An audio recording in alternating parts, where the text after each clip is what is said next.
en Estado Nacional. COVID-19 sacude a todo el país, desde hospitales, empresas y poderes de la República. Acaba de firmar el decreto de emergencia. Crecimiento de casos confirmados reta la capacidad hospitalaria nacional. Que los hospitales de la Caja fueran liberando camas. Además, mientras la economía empieza a entrar en shock, medidas de salvamento generan diversas reacciones. Si el banco no colabora, el banco va a terminar recogiendo un montón de hoteles en los próximos meses.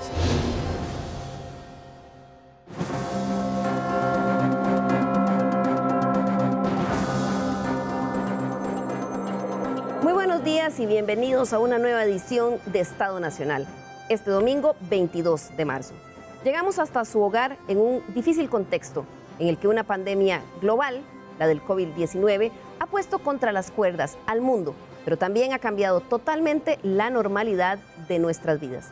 Esta semana, lamentablemente, ya empezamos a contabilizar vidas humanas como víctimas de este virus.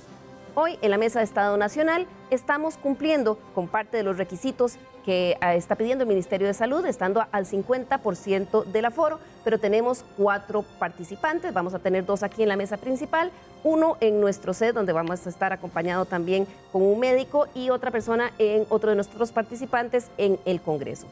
En nuestro programa de hoy vamos a analizar la vorágine de eventos que en las últimas semanas han cambiado por completo nuestras vidas, producto de este virus. Y cómo esto ha puesto en jaque no solamente al sistema de salud, sino también toda la economía nacional y nuestra convivencia en general. Para ello nos acompañan esta mañana el doctor Marco Vinicio Boza, quien es miembro de la Comisión Especial de Coronavirus de la Caja y es también internista del Hospital Calderón Guardia. Muy buenos días, doctor. Buenos días, ¿cómo están todos? Muy bien, también nos acompaña don Francisco de Paula Gutiérrez, economista y exministro de Hacienda. Él fue también expresidente del Banco Central y en un momento crítico en el 2008 en una crisis también. Bienvenido, doctor. Muy buenos días a todos y muchas gracias por estar. También está con nosotros Gustavo Vargas, gerente general del Banco Nacional, ya que en el ámbito financiero esta semana ha estado llena de noticias. Bienvenido, don Gustavo. Muy buenos días, muchas gracias por la invitación. Gracias. Y también le damos la bienvenida al diputado Pablo Heriberto Abarca del Partido Unidad Social Cristiana, quien está acompañándonos desde el Congreso, que ha sido otro de los escenarios claves en medio de esta crisis. Muy buenos días, don Pablo. Buenos días, un gusto compartir con todos ustedes, con los costarricenses, en una época pues, bastante complicada. Así es. Y es que esta nueva realidad que es la vida bajo el impacto de la pandemia ha trastocado totalmente todas las esferas y las noticias se suceden con una velocidad vertiginosa. Veamos un recuento de algunas de las cosas que vivimos esta semana. El seguimiento a las conferencias oficiales en Casa Presidencial día a día, con el ministro de Salud dando cuenta del avance del COVID-19 en el país y las medidas que las autoridades toman para atender la crisis sanitaria y la emergencia económica, son parte ahora de la nueva realidad. Esta semana arrancó con la firma del decreto de emergencia nacional por parte del presidente de la República, que entre otras cosas cerró las fronteras del país al ingreso de extranjeros. Y esto nos dará facultades para realizar acciones más ágiles y oportunas en la atención de la situación provocada por la enfermedad del COVID-19. Esto sobre todo en materias administrativas, presupuestarias. A esto siguió el anuncio de la ministra de Educación de la suspensión de elecciones en todo el país hasta el 3 de abril, de momento. Se amplía el curso lectivo hasta el 23 de diciembre, esta potestad que tenemos en una situación de emergencia como la que estamos viviendo. Con esto, cerraron sus puertas 5.179 centros educativos, entre públicos y privados, enviando a casa a un total de 1.184.112 niños y jóvenes. También suspendieron clases las universidades y se anunció la suspensión del Campeonato Nacional de Fútbol. Además, conocimos de decisiones estratégicas de la Caja en cuanto a disposición de infraestructura hospitalaria centralizada para atender a los contagiados. No quiere decir que todos los casos de coronavirus se tienen que ver en el SENARE. Lo que significa es que en el SENARE solo vamos a estar viendo durante este periodo temporal estos casos de coronavirus. Cuando todo esto pase, el SENARE volverá a la normalidad. Por otro lado, tras el clamor de los sectores productivos y las proyecciones de afectación económica, también vinieron los anuncios de medidas financieras. Por un lado, el ministro de Hacienda presentó al Congreso un proyecto con medidas fiscales que permitirán una moratoria a empresas, comerciantes y trabajadores independientes del pago de los impuestos de valor agregado, impuesto de utilidades, selectivo de consumo y aranceles aduaneros, de forma que podrán posponer el pago de los mismos durante los meses de abril, mayo y junio, con la condición que los paguen a más tardar el 31 de diciembre de este año. Los diputados votaron en primer debate y en forma unánime el proyecto. Estamos en una situación de emergencia totalmente excepcional, donde las fracciones legislativas tenemos que tomar conciencia que lo que cabe en este momento es la unidad nacional. Además, vinieron los anuncios de medidas de las autoridades reguladoras del sector financiero, previendo los problemas que podrían enfrentar las empresas ante la contracción de la economía. El Banco Central anunció que bajaría la tasa de política monetaria un punto porcentual, llevándola del 2.25 al 1.25. Va a ser importante darle un apoyo a los hogares y a las empresas costarricenses en su flujo de caja. El Consejo Nacional de Supervisión del Sistema Financiero, CONACYF, anunció una medida que permitirá a los bancos renegociar con los clientes. En este momento hay clientes que pueden requerir adecuación de plazo, que pueden requerir fondos adicionales, que pueden requerir algún cambio en las características de la operación que se dio inicialmente. Lo que hicimos nosotros fue abrir la puerta para que ese cambio se pueda dar. Y la Superintendencia de Entidades Financieras, SUGEF, anunció la eliminación de la estimación de un 2.5% sobre las utilidades de los bancos que debían hacer como provisión anticíclica. ¿Con qué fin? Lo interesante es que es beneficiosa para ambas partes, es decir, el deudor mantiene su categoría de riesgo a pesar de que está siendo adecuado, lo cual antes no se le permitía, y al mantener su categoría de riesgo sigue siendo sujeto de crédito, y para el banco hay una gran ventaja porque puede hacer la adecuación sin que eso le implique mayores gastos por provisiones. Entonces es un beneficio para ambos. Los desafíos de esta crisis global tienen al país y a las autoridades de cabeza. Cada día el Ministerio de Trabajo, la Caja y el INS trabajan emitiendo nuevas directrices para enfrentar las incapacidades y las contingencias que enfrentarán los patronos, en el momento en que el pico alto de contagio afecte a todos los sectores. Por eso, los anuncios llegan cada día, retando la capacidad de sorpresa de los costarricenses. Bien, y eso es solo parte de los anuncios y noticias que hemos estado viendo a lo largo de la semana. También la Iglesia Católica anunció el cierre de todas las iglesias a lo largo del país y el Ministerio de Salud también dio la orden de que se cerraran todos los teatros y cines del país. En la Asamblea Legislativa también cambió radicalmente el funcionamiento de esta entidad. Don Pablo Heriberto Abarca, ¿cómo cambió esta dinámica y en qué se han centrado desde el Congreso de los Diputados en medio de esta emergencia? Bueno, muchas gracias. Realmente creo que los 57 diputados hemos entendido que estamos ante una situación del mundo. No es solo Costa Rica, el mundo está en una circunstancia muy particular que requiere de una priorización distinta. Y en ese sentido, de inmediato se aprobaron mociones en el entendido de sesionar a las 9 de la mañana de forma continua durante toda la semana, incluyendo sábado y domingo, y con potestad del presidente de la Asamblea Legislativa para desconvocar en el momento en que no fuese necesario, pero lo importante es tener la disponibilidad del plenario para poder atender esa agenda de prioridad. Eso implica una disposición total de los 57, de todas las fracciones representadas en el Congreso, pero implica también que el Poder Ejecutivo, por estar en sesiones extraordinarias, filtre cuál es la agenda que se pone en discusión y sobre la mesa de eso. Muchos de esos proyectos son nuevos, son proyectos que, por ejemplo, el tema de la moratoria es un proyecto que se presenta el lunes se dispensa de lectura y se tramita muy rápidamente. También el tema de flexibilidad excepcional de la jornada de trabajo y algunos otros que vendrán. También hay proyectos que estaban ya en el trámite de comisión, pero que se pretendieron o se pretenden jalar hacia el plenario de manera tal que los 57 se conformen en una comisión general y se pueda avanzar mucho más rápido en el trámite. De manera tal que sí, concretamente Liliana y amigos que nos escuchan, realmente la Asamblea Legislativa tomó una decisión de hacer un ejercicio mucho más ejecutivo, mucho más sencillo, si se puede llamar así, en términos de que son los 57 viendo los proyectos y no delegando en comisiones, y con una disponibilidad adicional de tiempo que implicaría o que implicó, digamos, sesiones a las 9 de la mañana y 3 de la tarde hasta que se terminara. Don Pablo, esa dinámica implica muchísima negociación de previo, esos textos. Sin duda, es una negociación de previo que ha requerido. Sin embargo, los proyectos llegan y llegan muy pronto.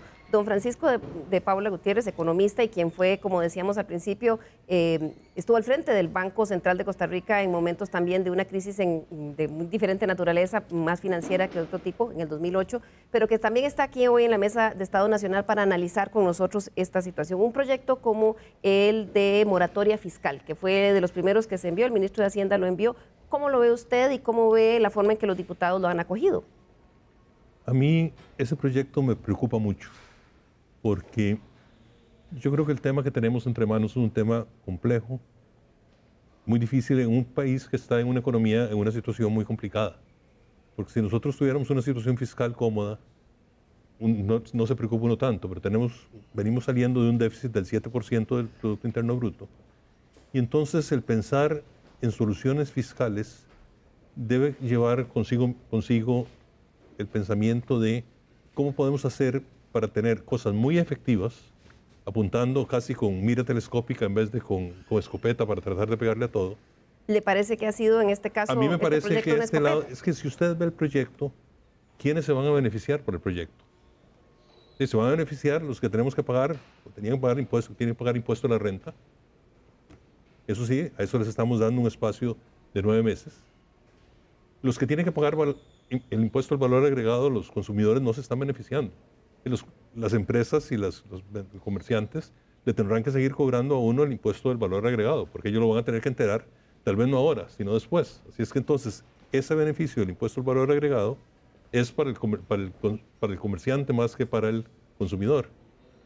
Y lo mismo en aranceles, y lo mismo en el impuesto de consumo.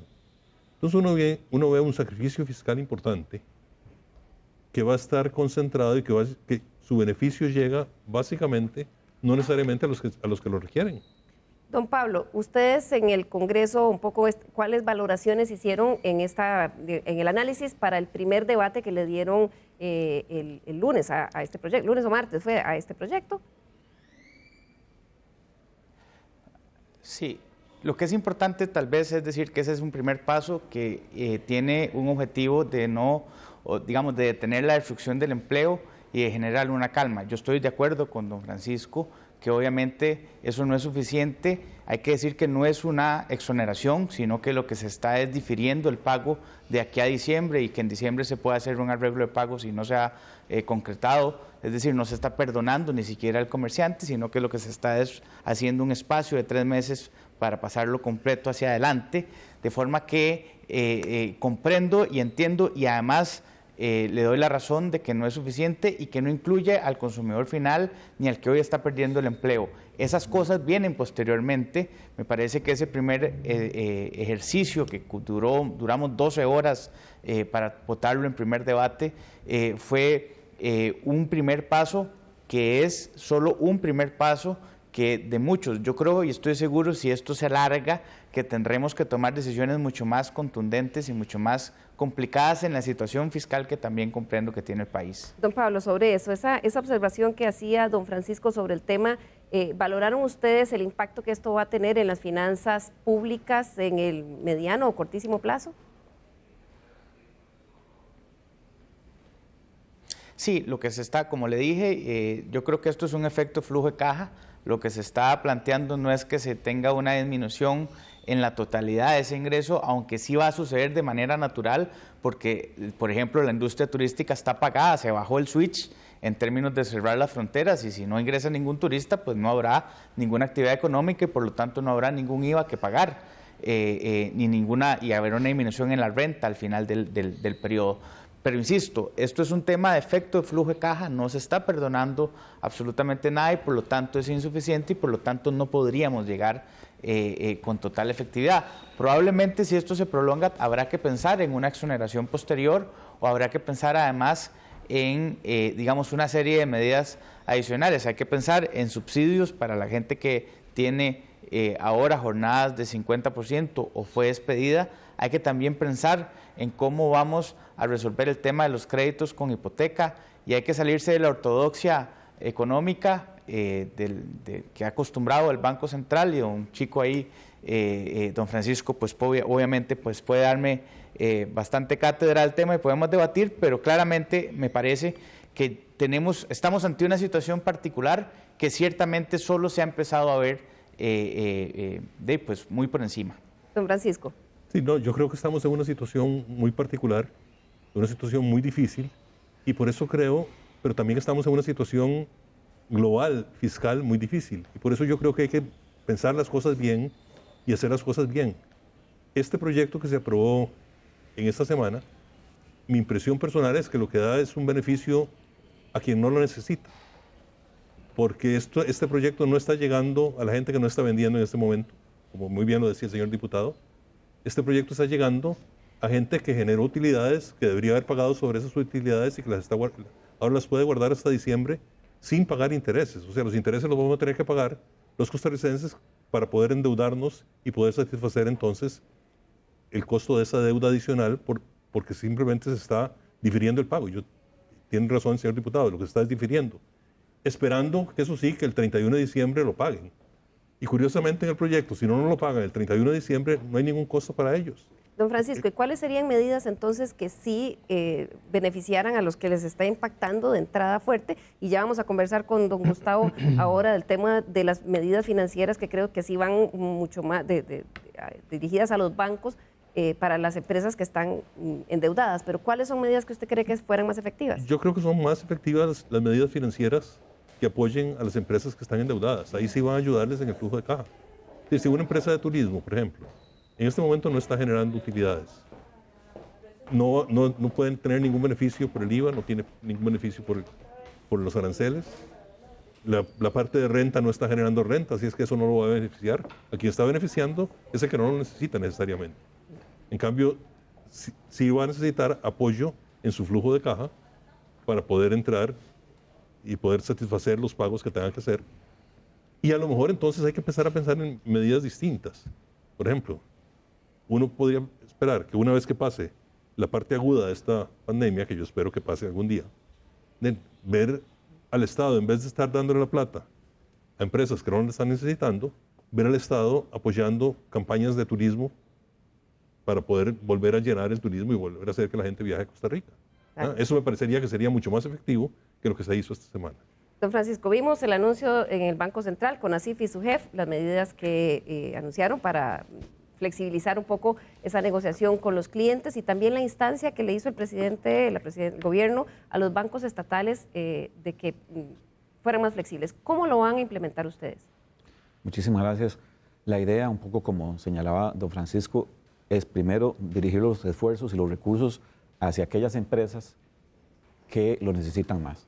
Los recursos son escasos y entonces tenemos que dirigir los esfuerzos de reeducación, de deudas, sector turismo, sector transporte, que está muy ligado al sector turismo, el sector de servicios, que está afectado por esta cuestión del sector turismo. Entonces, la primera instancia es todo lo que es empresa grande, mediana, pequeña, mini y trabajador independiente, que se ha visto afectado directamente por esto. Entonces, el primer foco es trabajar en los que se han afectado directamente. Esa es la primera tarea para lograr que esas empresas permanezcan, ¿verdad? Porque muchas de esas empresas han sido excelentes clientes, han hecho su negocio de excelente manera. Resulta que, además, tenemos clientes que no se han atrasado ni un solo día nunca, clientes turísticos, pero ahora nadie dice, mire, no puedo pagar, es que no llega nadie. ¿Y cómo lo están haciendo ustedes? Uno a uno. O sea, las empresas tienen que venir cada una. La idea no es que tiene que ser un trámite complicado, pero sí es uno a uno porque cada uno tiene montos diferentes, plazos diferentes, créditos unos tienen capital de trabajo, otros tienen inversión. Hay que hacerlo uno a uno en el caso de las empresas micro, pequeñas y medianas. Va a ser un trámite muy sencillo, pero sí tiene que ser uno a uno. Don Gustavo, vamos a hacer un alto aquí para que veamos algunas de las reacciones del sector productivo ante estos anuncios que hicieron tanto las autoridades del sector digamos, regulatorio financiero como los bancos. Veamos. Proponemos al gobierno bajar el IVA del 13 al 6% mientras dure la alerta amarilla para así estimular el consumo. Tercero, el régimen municipal, a quien nadie ha mencionado, debe de manera solidaria anular temporalmente durante la emergencia todo cobro a las tasas e impuestos municipales. La base mínima contributiva, eso debe definirlo la Junta Directiva de la Caja de Seguro Social, que si usted tiene una persona trabajando 2 días por semana, porque es lo más que le puede pagar, pague las cargas sociales sobre los 2 días que trabajó. Y para los que tienen miedo de que la gente se escabulla por ahí y no pague, les recuerdo que cuando se hizo el sistema para las empleadas domésticas, el ingreso de la Caja de Seguro Social aumentó en inmensa forma. Nosotros necesitamos, número 1, eliminar tasas piso para poder ayudar a todo el mundo de la noche a la mañana. Número 2, no podemos pagar amortizaciones. Tenemos que patear amortizaciones a por lo menos 12 meses adelante. Número 3, los intereses. No podemos pagar intereses. Tenemos que pasarlos al capital o sumarlos al principal. Los bancos tienen que ser flexibles. Si nosotros vamos a hacer esto uno por uno, no lo vamos a lograr. Ocupamos una política clara que todos los bancos de la noche a la mañana ayuden al sector y podamos empezar a trabajar. Don Gustavo, una política clara para todos los bancos que de la noche a la mañana ayuden parejo. ¿Eso es posible? Esto lo decía el presidente de la Cámara de Hoteleros. Sí, bueno, es posible para ciertos sectores, pero no es posible para todos porque recordemos que los dineros que tenemos los bancos provienen del ahorro de las personas. Y los bancos tenemos el deber, la obligación de devolver esos recursos y mantener y cuidar esos recursos como si fueran nuestros. Entonces, tenemos que hacer un balance entre cuidar los ahorros y las personas a las que le prestamos. Nosotros creemos que la mejor forma es, como decía don Francisco, enfocado en aquellos sectores que más lo necesitan y los que se van a ver beneficiados o que no se van a ver tan afectados, no necesariamente ayudarlos. Creemos que ese es el enfoque más prudente, más sano, manteniendo la solvencia y sostenibilidad del sistema financiero, porque si debilitamos el sistema financiero estaríamos agregando un sector más a la crisis que estamos viviendo. ¿Han hecho ustedes, por ejemplo, en el Banco Nacional estimaciones de industrias tan específicas como la del sector turismo, en cuánto es la cartera que podría afectar en el banco? Sí, claro. ¿De qué tamaño estamos hablando? Es una cartera muy importante, es un sector muy relevante en el país, estamos hablando de varios cientos de millones de dólares, entonces es un sector muy importante en el país, pero no solo el sector turismo que construye hoteles, sino el sector, por ejemplo, microempresarios que tiene un microbús y que lleva turistas. Estamos hablando de la persona que es una microempresaria que le da la comida al que lleva el transporte. Entonces, una serie de encadenamientos muy grandes ligados al sector turismo. Es una fuente de empleo grandísima y por eso es uno de los sectores prioritarios para atender en el caso nuestro. A todos esos que están ligados, todos digamos, enjambre de red de servicios que genera el turismo. Don Francisco, en momentos de crisis como este, evidentemente todos los sectores claman por ayuda y escuchábamos al presidente de Locaeb hablando, por ejemplo, de llevar la tasa del IVA a la mitad. ¿Cómo se puede conciliar este tipo de solicitudes en medio de una crisis con la realidad de los recursos limitados? Yo creo que hay que ir un poquito más, ¿no? O sea, hay que pensar también y preguntarle al gobierno qué podemos hacer para reducir el gasto del gobierno, para racionalizar el gasto del gobierno. Y sabemos que hay desperdicios en la forma de operar del gobierno, sabemos que tenemos duplicaciones. Bueno, ¿por qué no aprovechamos también este momento de crisis nacional y empezamos a hacer realmente una reestructuración del Estado, realmente una reestructuración de todo el aparato gubernamental? Y ahí podemos tener mucho más recursos que nos permitan entonces empezar a dar alivios de otra forma. ¿Y usted cree que un momento de crisis, digamos, extrema como esta que estamos viviendo, hablábamos ahora que un estado de emergencia como el que se está decretado no se vivía aquí creo que desde la historia republicana, que haya espacio para hablar de eso en este momento, don Francisco? Puede no haber espacio para hablar de eso en este momento, porque estamos en este momento, lo que nos interesa más es el ser humano y la salud. Pero si queremos, esta crisis no nos va a traer consecuencias, no solo este año, va a traer consecuencias por varios años, porque la situación de la cual estamos partiendo es una situación muy complicada. En Costa Rica, independientemente de la crisis, estaba ya en una situación muy complicada. Estábamos muy cerca del precipicio fiscal. Bueno, y si empezamos simplemente a repartir a manos llenas lo que no tenemos, lo que vamos a hacer es, en el momento que ya la crisis humanitaria pase, encontrarnos con una crisis fiscal que va a ser mucho más dolorosa de la que debería ser. Entonces yo creo que tenemos que ver también las soluciones con una mira al mediano plazo. Bueno, y hemos empezado la primera parte del programa hablando del tema económico, porque esta semana hubo realmente una avalancha de noticias. Pero antes de ir al corte, quiero preguntarle al doctor Boza sobre el otro tema crítico y hablando también de recursos limitados en momentos en que hay una demanda exagerada. ¿Cómo están viviendo en los hospitales en este momento ya la crisis y qué vamos a esperar para las próximas semanas? Porque apenas empiezan los momentos más difíciles, doctor. Sí, los momentos difíciles están acá. El temor que teníamos de que llegara COVID, pues ya fue superado porque COVID ya está acá. El virus llegó y ya ha empezado a comportarse como tendría que comportarse, es decir, como un cuadro gripal con algún grado de fácil transmisión. Y lo que hemos observado es que efectivamente es muy, muy contagioso. Hemos estado observando cómo el número de personas enfermas pues ha ido aumentando progresivamente, pero lo ha hecho de una manera lineal.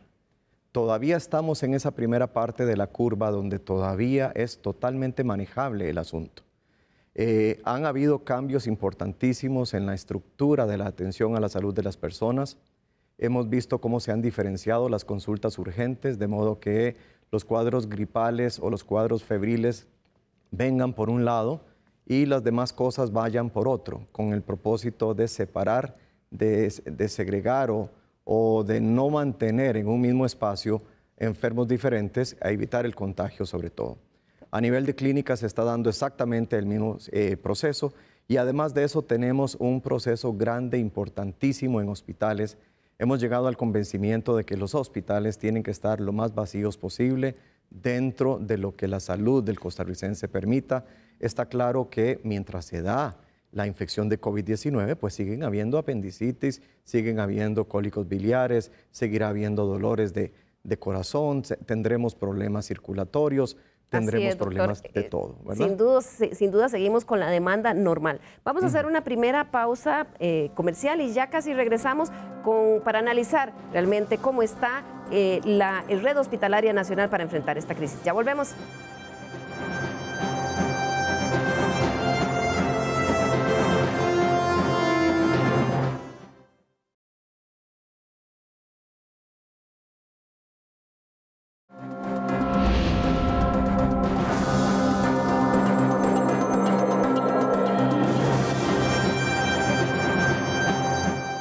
Volvemos a la mesa de Estado Nacional para analizar la emergencia nacional por el COVID-19. Y es que el reto de atención médica que enfrentamos ante la pandemia no es menor. La capacidad hospitalaria ha casi colapsado en todos los países donde ha llegado ya el pico de casos de este virus. Veamos. El sistema hospitalario nacional enfrenta el mismo reto que tiene contra las cuerdas a muchos países en el mundo. China logró la construcción de un mega hospital exclusivo para la atención de pacientes de COVID-19 en tan solo 10 días, tras comprobar que la afluencia masiva de pacientes colapsaba la red nacional. Este es un lujo que muy pocos países se pueden dar. En el nuestro, además de la centralización en el SENARE de pacientes diagnosticados con COVID-19, la Caja anunció la instalación de un hospital móvil en Desamparados para valoración de pacientes con casos sospechosos. Y es que uno de los dilemas que ha generado esta crisis sanitaria a nivel internacional es la enorme cantidad de pacientes que a un mismo tiempo deben recibir atención médica en los picos de contagio del virus. La red hospitalaria de la Caja cuenta con un total de 5.525 camas, de las cuales la institución estima que eventualmente podría dedicar un 40% a la atención de casos de COVID-19 graves que requirieran atención hospitalaria. Si de atención crítica se trata, el país cuenta con un total de tan solo 143 unidades de cuidado intensivo en los 12 hospitales nacionales y regionales. Y en el caso de que los pacientes en estado crítico por el COVID-19 requirieran respiración asistida, una situación que es frecuente entre quienes se complican, la Caja cuenta con 419 ventiladores mecánicos, así como 20 portátiles que puede asignar al hospital donde más se esté necesitando. Pero sin duda, este es un reto que no solo la red hospitalaria, sino el personal médico nacional enfrentará en los próximos días. Bien, y la Caja también anunció esta semana que pasó 2 licitaciones casi por 14 millones de dólares para compra de más equipo hospitalario para atender esta emergencia. Doctor Boza, usted como intensivista, el riesgo o la situación extrema que han enfrentado, por ejemplo, China, Italia, España, es que en el momento de pico de casos hay demasiadas personas y hay un colapso en el sistema hospitalario. Tal vez para que la gente entienda por qué es que el ministro de Salud ha sido tan insistente en el tema de que hay que colaborar cada uno con las medidas que tenemos que hacer desde nuestras casas. Lo primero que tenemos que recordar es que los países europeos no tienen un perfil demográfico parecido al de Costa Rica. En Europa, sobre todo en Italia, la proporción que existe de gente mayor, sobre todo mayor de 70, 80 años, es mucho superior a lo que hay en Costa Rica, por ejemplo. Entonces, no podemos hacer una planificación a partir de lo que se observa en Italia o lo que se puede estar observando en España en este momento, sino que también tenemos que hacer una previsión de qué es lo que puede suceder en Costa Rica. En Italia, que es el país con la población más vieja de toda Europa, el 28% de la población aproximadamente es mayor de 60 años, de 50 años, perdón. Como consecuencia, este virus que afecta preferentemente a las personas mayores de manera negativa, pues está haciendo su agosto, está haciendo todo lo que quiere hacer, precisamente porque se ha encontrado una población vulnerable enorme y ha estado diseminándose de forma libre porque este país fracasó a la hora inicialmente de imponer todas las medidas de restricción social, de aislamiento, de distanciamiento y de confinamiento. En este momento, en Costa Rica, lo que tenemos es una oportunidad de oro de poder salir adelante de esto, aprendiendo de lo que nos han enseñado los médicos chinos, los profesionales en ciencias de la salud de China. Ellos nos han dicho en dónde fue que estuvo el error. ¿Y dónde es, doctor? ¿Dónde es el error? El error es que la gente al principio piensa que esto no es nada importante, que es una forma de manipulación, que es una forma de mantener a la gente bajo el yugo del poder. La gente ha generado todo tipo de teorías de la conspiración. Se hablan de armas químicas o bacteriológicas, se habla de manipulación de masas, se habla de que esto en algún momento puede ser para algún gobierno una cortina de humo que está tratando de tapar. Todos esos son argumentos distractores de qué, Sí. de qué es lo vital. El problema es que la gente le presta atención a las falsas noticias y entonces no hace lo que las autoridades de salud están pidiendo a voces. Se está pidiendo que en este instante, con alerta amarilla, procedamos a aislarnos socialmente, a distanciarnos. Y el mensaje es clarísimo, Liliana. Es clarísimo. Quédate en casa. Quédate en tu casa. Ese es el mensaje. Porque si no nos quedamos en casa, doctor, seguimos generando la posibilidad de que el virus se extienda y entonces ahí sí colapse la atención hospitalaria, Claro, que ya de por claro. sí en el país, digamos, está casi a su tope. El asunto está, los hospitales del país están al tope. Sí, no es nada infrecuente entrar a un hospital y que haya lo que llamamos plétora. Es decir, las camas enteramente están ocupadas y en un momento determinado cuesta muchísimo pasar a una persona que está en emergencias hacia un salón de hospitalización. Ahora con el COVID-19 van a empezar a aparecer progresivamente más personas que requieren hospitalización.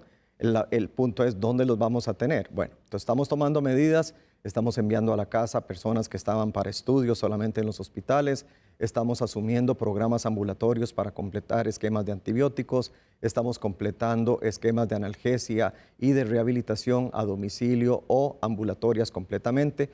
Y con eso lo que hemos logrado es que nuestros hospitales empiecen a tener espacio libre. Y la decisión del CENARE, doctor, de centralizar en el CENARE, digamos, la atención ahí, ¿qué es lo que se va a hacer? ¿Ahí van a llegar todos los que ya estén diagnosticados con el coronavirus? No, no van a llegar todos. Los que están diagnosticados con un cuadro gripal leve van para el hogar, como se ha estado haciendo hasta el día de hoy. Exactamente igual. Una persona que tiene diagnóstico positivo se va para su casa, se aísla y toma las medidas que sean necesarias para no contagiar a la familia y a la comunidad. La persona que tiene ya un cuadro más severo, por ejemplo, una neumonía, esta persona tiene que estar hospitalizada y esta persona es la que vamos a tener en el CENARE. Ok, y estas compras que está haciendo la Caja Costarricense de Seguro Social, que la Contraloría General de la República también en medio de esta emergencia autorizó la compra inmediata, se está proyectando la compra de varios respiradores mecánicos también para pensando en atender eventuales emergencias. Tenemos que tener muchísimo más insumos y muchísimo más aparatos, equipos, monitores para poder tratar correctamente a las personas que tengan infecciones respiratorias. Generalmente lo que vemos son picos de infección respiratoria leve a moderada. Es decir, la persona llega a consulta y puede retirarse e ir a su casa perfectamente. Ahora tenemos una enfermedad que obliga a la hospitalización.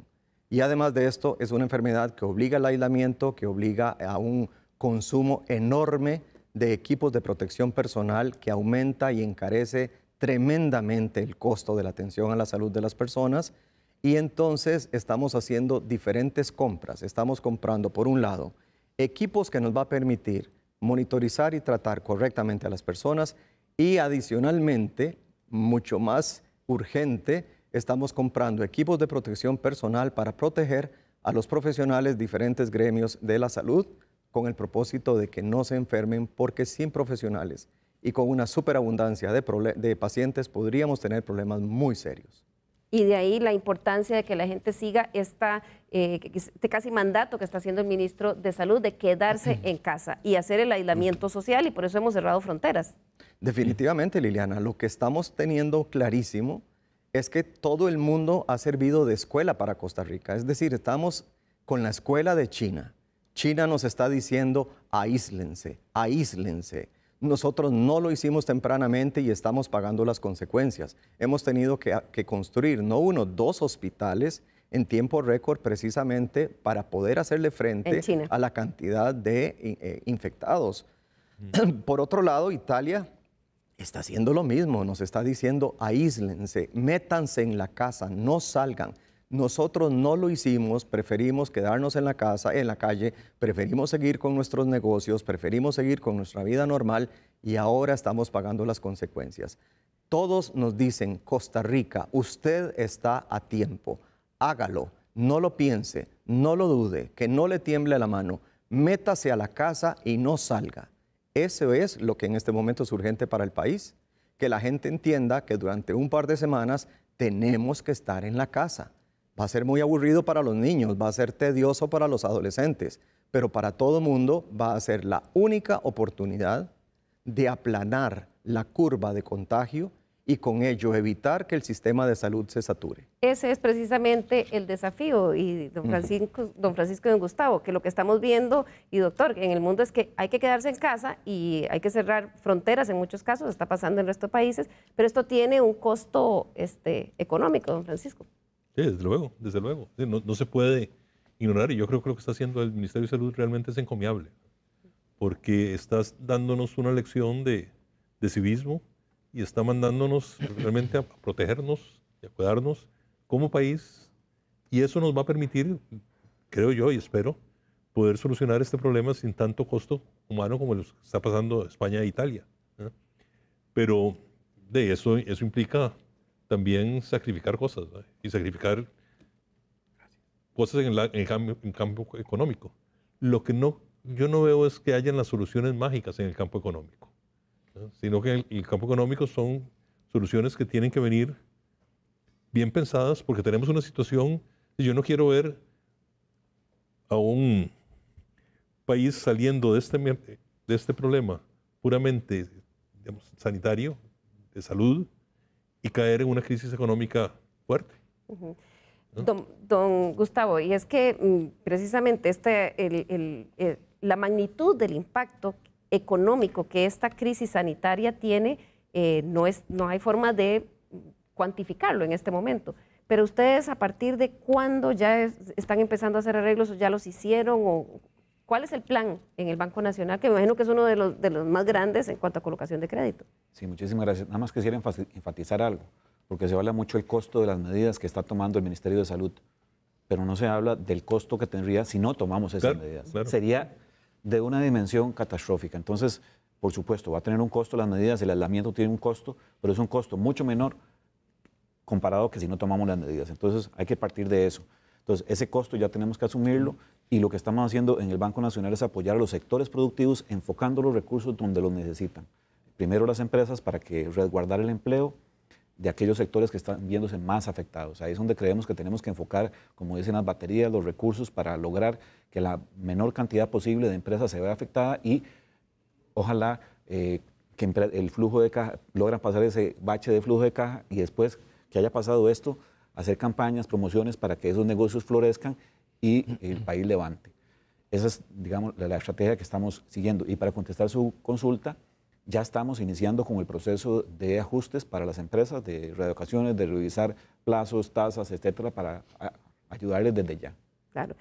Don Pablo Heriberto Abarca, otra de las grandes preocupaciones de los patronos y de las empresas en este momento es el tema de que si la gente se tiene que aislar y se tiene que ir a la casa, significa en muchos casos dejar de producir, como ya le está pasando al sector turístico, pero también mandar al personal a la casa. ¿Hay proyectos de ley que están ustedes en este momento analizando en estos días en el Congreso, sobre todo en términos, por ejemplo, de jornada flexible? Y tal vez si nos cuenta un poco por dónde va el proyecto. Sí, se ha avanzado bastante en el tema de jornada flexible excepcional. En el entendido de hacer un acuerdo ha costado mucho porque no solo es entender que es durante el decreto de emergencia o un plazo, digamos, prudencial de 3 meses.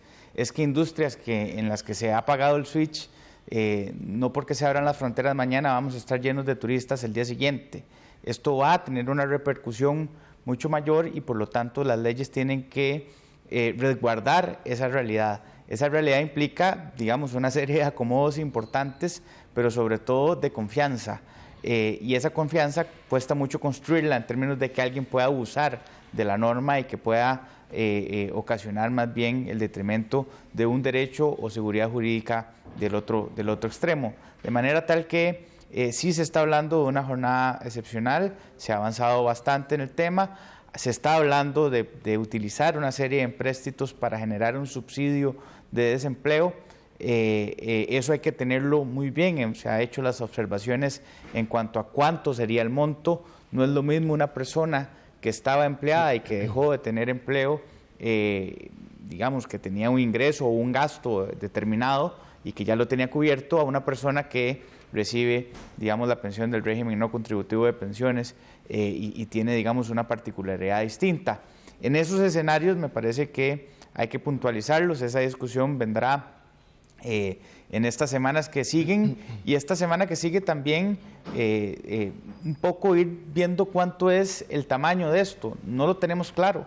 Yo creo que no tenemos idea cuánto va a tardar. Y hay que entender, y vuelvo a repetir porque es importante este enfoque, no es solo el periodo de la crisis, no es solo el decreto de emergencia, es que después los sectores van a durar muchísimo en recuperar las oportunidades de empleo para los costarricenses, en generar ingresos y por lo tanto en la situación fiscal que existe habrá que concatenar muy bien esos intereses. Nada más quisiera ampliar 30 segundos en términos de...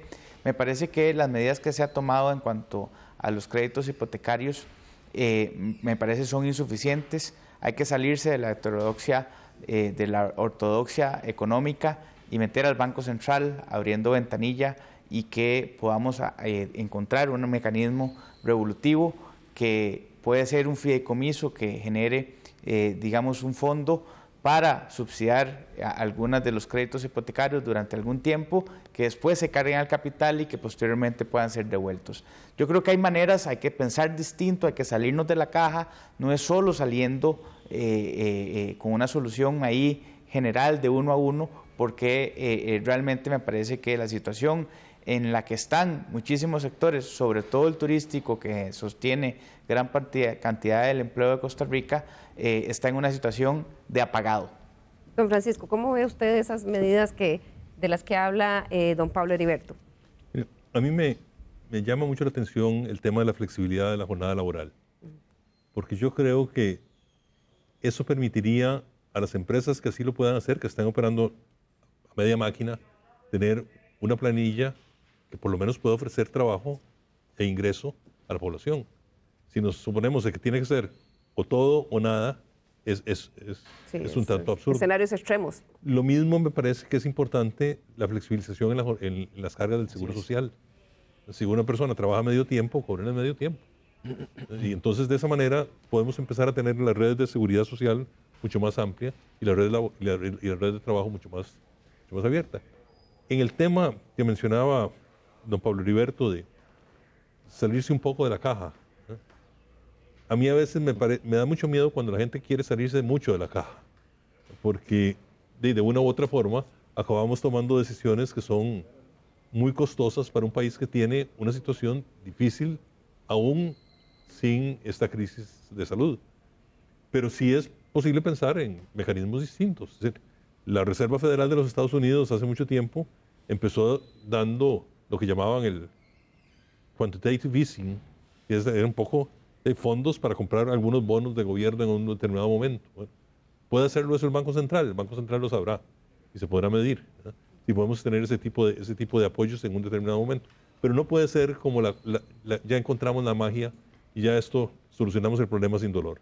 El problema va a tener que solucionarse con dolor porque la situación fiscal es muy difícil.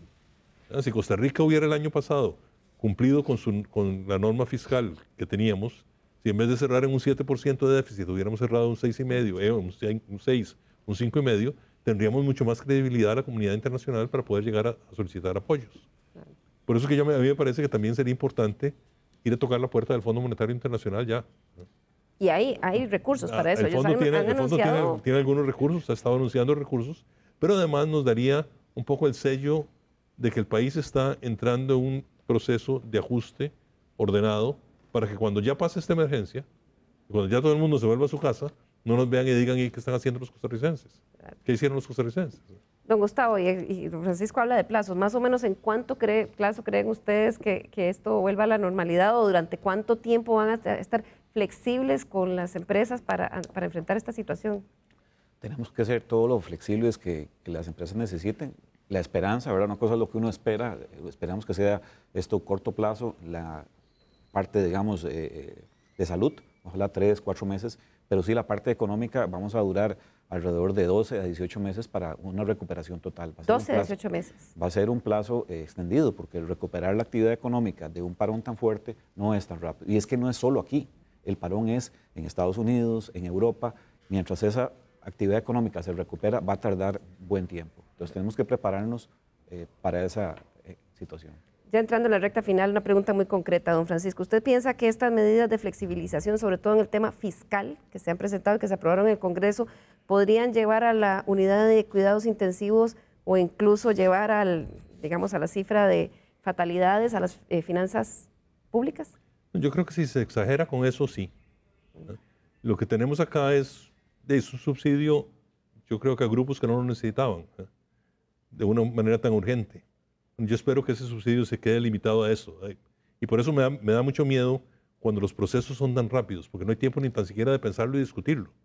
Y yo me senté a analizar el proyecto de ley el lunes de esta semana en la noche y ya el martes estaba aprobado. Entonces aquí le hace unos comentarios y decirle, mire, usted le está dando un espacio sin intereses a gente que podía pagar el impuesto sobre la renta.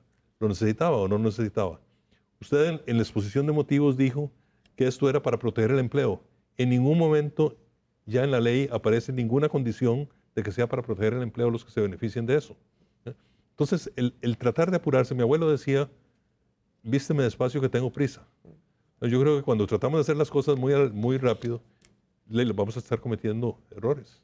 Claro, y es que creo que los eventos de los últimos días nos han tomado totalmente fuera de cualquier... Yo quisiera ver al país tomando decisiones tan rápido como se tomaron, pero que sean bien estudiadas. Esta me parece que no fue bien estudiada. Bueno, vamos a sentar en esta mesa a futuro al ministro de Hacienda también para que hagamos análisis más a fondo y al presidente del Banco Central, que ya estuvo aquí con nosotros. Para ir ya cerrando esta edición de Estado Nacional, vamos a ir a la sección de conclusiones, en la que voy a pedirle a cada uno de nuestros invitados que en un minuto nos den sus reflexiones. Y vamos a empezar en el Congreso de la República con don Pablo Heriberto Abarca. En un minuto, don Pablo, ¿cuáles son sus conclusiones?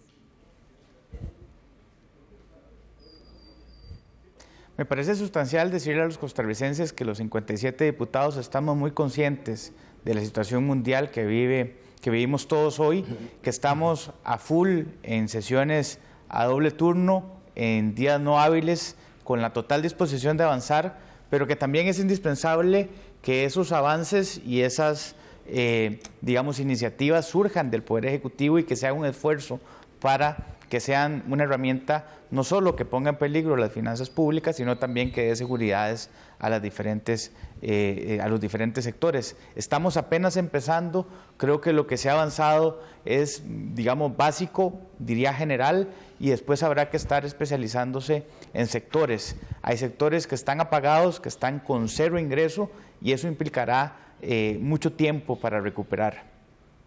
El hecho es que tenemos disposición y aquí estamos al pie del cañón. Muchas gracias, don Pablo Heriberto. Don Gustavo Vargas, gerente general del Banco Nacional, sus conclusiones.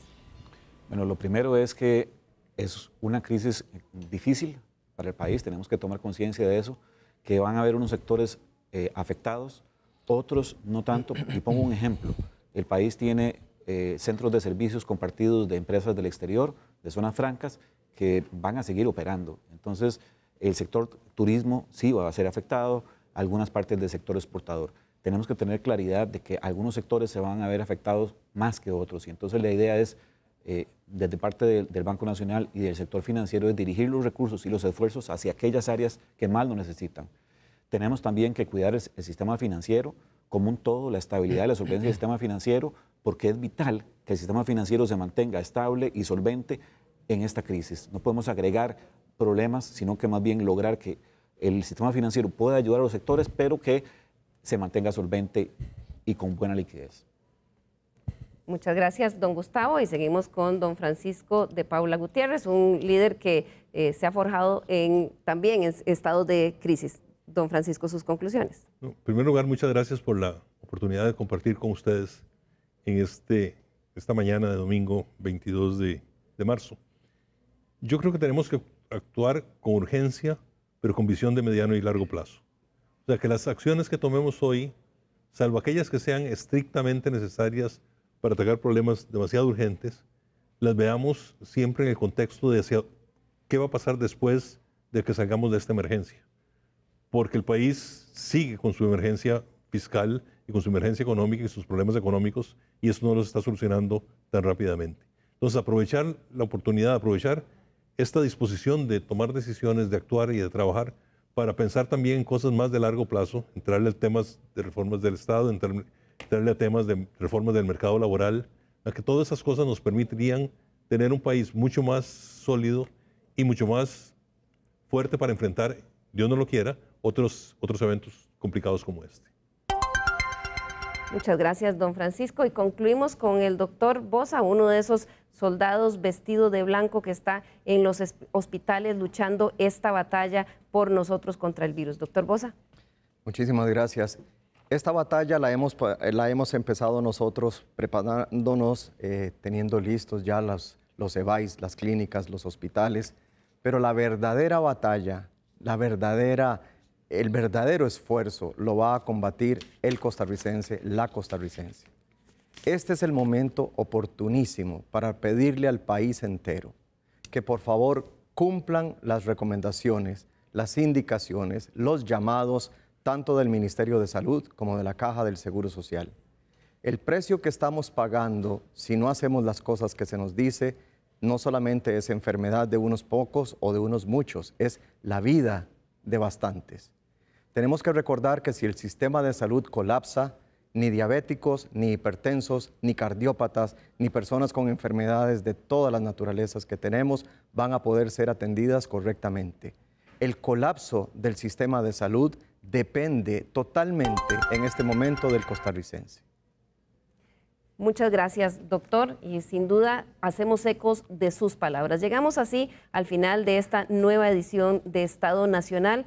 Sin duda vamos a seguir comprometidos en el seguimiento de este tema porque durante las próximas semanas probablemente vamos a enfrentar los embates más difíciles y vamos a estar enfrente de situaciones que quizá muchos de nosotros ni siquiera nos imaginamos, pero debemos estar preparados. Y lo más importante es que usted, como dijo el doctor Bosa, tome su responsabilidad. Quédese en su casa si no tiene que salir. Siga las medidas de higiene que han estado recomendando tanto el ministro de Salud como el presidente de la Caja y todos los médicos. Lávese las manos, protocolo de estornudo, uso de los pañuelos. Esta guerra la lidiamos todos desde nuestra casa. Y es en serio, se va a poner más difícil. Lo vamos a pasar, pero va a depender mucho de nosotros, de las autoridades, los líderes y de todos nosotros, de cuánto tiempo vamos a tardar. Llegamos aquí al final y les recuerdo nuestro correo electrónico l.carranza@teletica.com. Siga escribiéndonos ahí para sugerirnos sus temas. Durante estos días estamos muy ocupados dándole seguimiento a coronavirus, pero como dijo el doctor Francisco de Paula Gutiérrez, el resto de problemas nacionales siguen ahí y en esta mesa los vamos a seguir discutiendo. Muy buenos días y que tengan un feliz fin de semana. Hasta luego.